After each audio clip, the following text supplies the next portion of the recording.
Sinon, la belle surprise dans le top 6, c'est la super 5ème place de Clermont. C'est sympa, ça montre que dans les plus petits clubs aussi, on peut vraiment passer des bons moments, y compris au stade Gabriel Montpied. Et puis enfin, on peut aussi noter la présence de Lyon sur le podium. À Lyon, c'est un enfer sur le terrain, mais au moins en tribune, on s'amuse bien. Alors, c'était comment votre expérience au Groupama Stadium ce soir? Vraiment formidable, les structures gonflables, génial pour les gosses. Le DJ avant le match. Les jeux de lumière, les tifos, tout ça, c'était vraiment super. Et le match, je veux dire, le match, c'était comment? Un peu long. Ouais.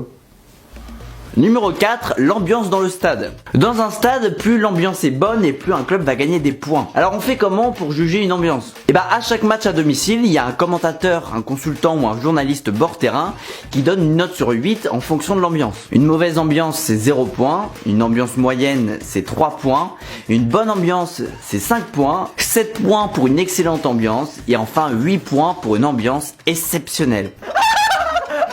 Alors ici, c'est la note moyenne reçue par chaque club et les grands gagnants de la saison dernière, c'est les Racing, Lens et Strasbourg qui sont les deux seuls clubs à avoir une moyenne supérieure à 7 points par match, donc toujours au minimum une ambiance excellente.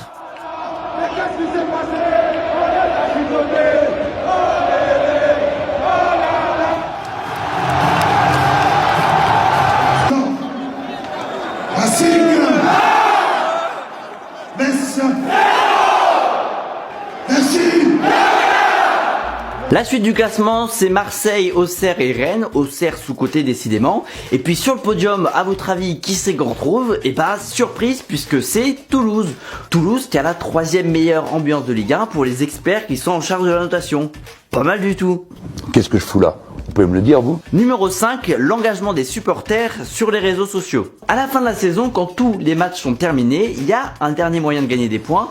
C'est à travers le concours du plus beau tifo de la saison. Comment ça se passe? Chaque club présente un tifo candidat.